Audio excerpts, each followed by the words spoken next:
Lama nikah? Nikah tahun 2002, 2008 itu baru dinyatakan hamil.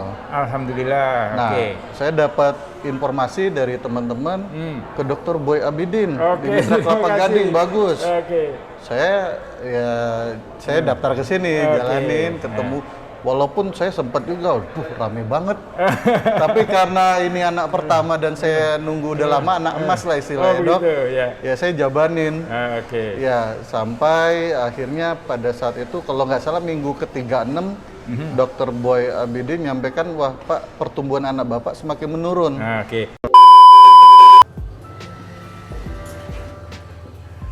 Ya, pengalaman tadi adalah suatu cerita menarik mengenai kehamilan dengan bayi yang tumbuhnya atau perkembangannya tidak sesuai, yang kita sebut dengan pertumbuhan janin terhambat. Jadi ini adalah suatu kondisi yang bisa terjadi pada semua kehamilan. Ya, memang ada beberapa kehamilan yang berisiko untuk terjadinya pertumbuhan janin terhambat. Ya, salah satunya adalah dengan usia ibu. Ya, jadi usia lanjut ini risiko untuk bayinya tidak terlalu besar. Kemudian berikutnya adalah faktor gizi. Ya, jadi kalau ibu hamil dengan nutrisi yang tidak adekuat, ini biasanya ada risiko untuk terjadinya pertumbuhan janin terhambat. Bisa juga oleh karena adanya penyakit-penyakit kronis yang dialami ibu selama proses kehamilan.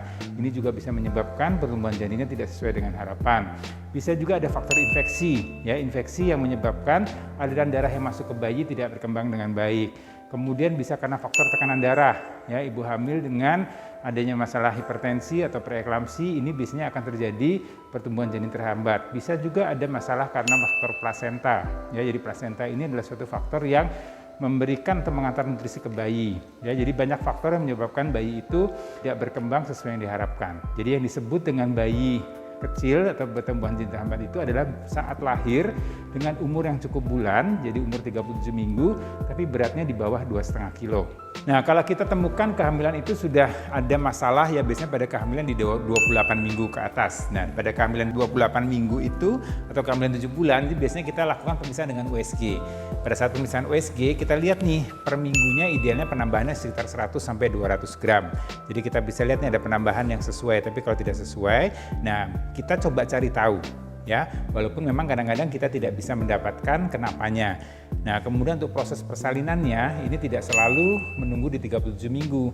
Ya, karena kalau bayi sudah ada masalah dengan tumbuh kembangnya tidak bisa maksimal, biasanya 32 minggu ke atas atau 32 minggu kita sudah boleh mengakhiri kehamilan tersebut.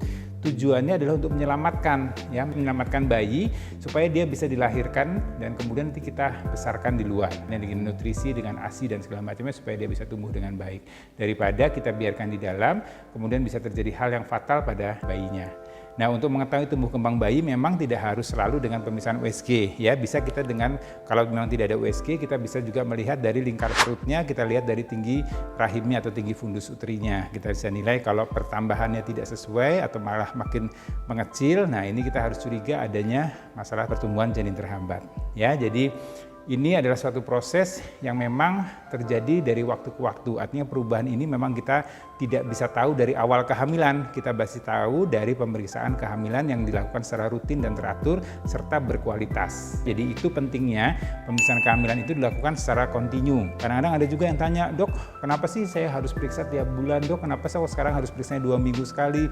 Kalau saya nggak periksa gimana, dok? Nah, sekali lagi itu adalah pilihan ibu. Tapi secara medis, tujuan pemeriksaan secara rutin, secara berkala tadi adalah untuk melihat bagaimana tumbuh kembang bayi di dalam kandungan ibu, apakah sesuai atau tidak sesuai.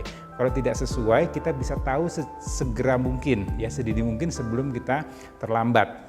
Ya, jadi sekali lagi tujuannya adalah untuk memonitor kondisi bayi dalam kandungan, dengan pemeriksaan itu juga memonitor kondisi ibunya. Jadi ibu nanti kita nilai juga tekanan darahnya, penambahan berat badannya, keluhan-keluhan lainnya yang kita bisa monitor pada saat pemeriksaan kehamilan. Jadi saran saya untuk Anda yang sedang hamil atau mungkin berencana hamil, program hamil, kalau memang Anda hamil sebaiknya lakukanlah pemeriksaan secara teratur, ya, kemudian secara kualitas dan kuantitas yang baik, ya, serta tercatat dengan baik. Jadi ini penting sekali supaya tumbuh kembang bayi dalam kandungan bisa optimal dan juga ibunya bisa sehat selalu selama proses kehamilan.